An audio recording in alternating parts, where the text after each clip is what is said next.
So my name is Beth Blauer. I'm the Executive Director of the Center for Government Excellence at Johns Hopkins University.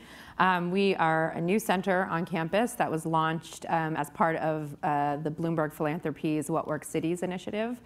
And in the last 2.5 years, we've been to 126 mid-sized cities in the United States, sort of collecting a national baseline for cities' readiness for using data and evidence.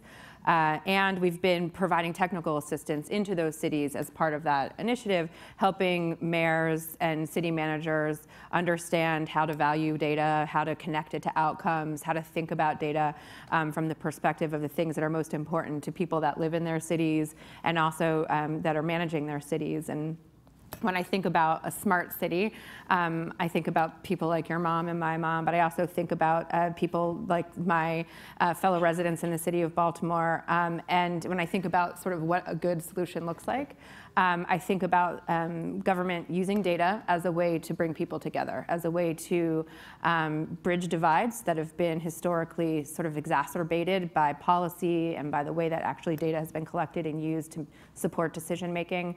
But I also think about people and the interconnectedness that we're going to have now with the way that we're collecting data on our wristwatches and in our telephones, and how that actually translates into accessing better services, where we're accessing rides, how that translates into better infrastructure in our cities, and the way that we're sort of producing data as people, and the intersections that that has with the ability to deliver better outcomes for people living in our cities. Okay. Hi, I'm Kay Garman. I'm the Smart City Coordinator for the City of Seattle. And new to Seattle, I was the Policy Innovation Advisor for Mayor Sly James in Kansas City, Missouri. So to me, a smart city is where, since I work for cities, it's where the rubber meets the road, which we'll do transit puns if we can. And please. Yes. So you have a green light. Right. In Kansas City, that was basically free public Wi-Fi for 52 square blocks. And it was along a new streetcar corridor, which was a big deal in Kansas City because we haven't really had anything besides transit options other than buses for almost 60 years. And it's pretty spread out. So we were doing a lot of digging. Google Fiber came in and announced Kansas City as the first Google city. And so free public Wi-Fi, 25 kiosks along the streetcar, and Sensity sensors, which now Verizon has bought out to tell us the digital road conditions of the roads and pedestrian encounters. And that was really the first smart city implementation, and that contract was signed in June of 2015.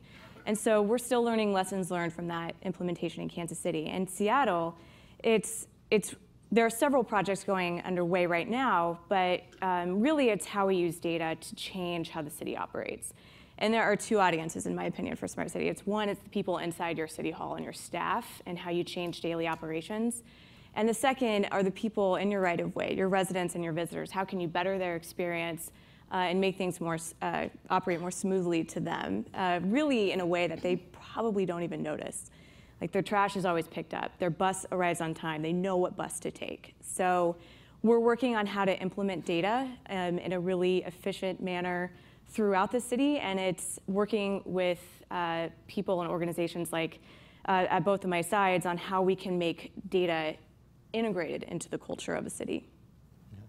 I'm Erie Meyer. I work at Code for America. We're a national nonprofit that helps people make the government work better and government be better at working with people. I would say a great example of the type of work is that today in California, in many counties, it can take over an hour to apply for food benefits.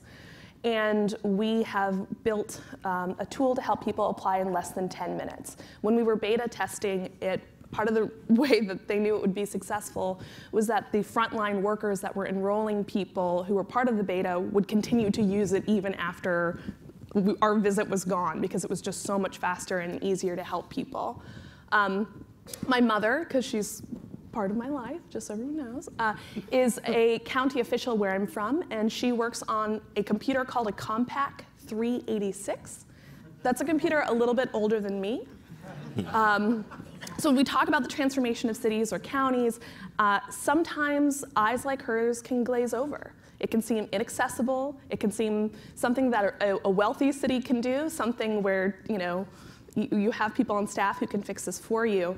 So part of what's amazing about Code for America is we have software engineers and designers in-house, but in addition to that, we have a national network of 50,000 volunteers in more than 70 cities, organized by more than 500 community organizers to work directly in their hometowns to fight for their neighbors to have the services work better. And it's not just volunteers building an app that's going to die.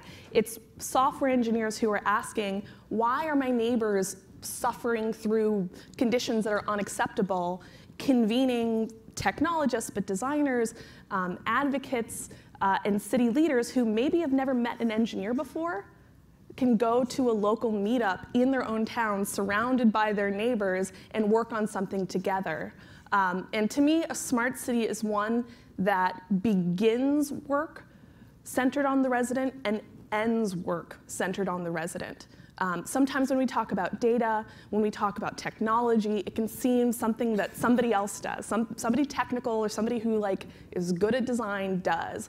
But what you're really doing is fighting for the experience of the people in your city, and ideally the most vulnerable residents first.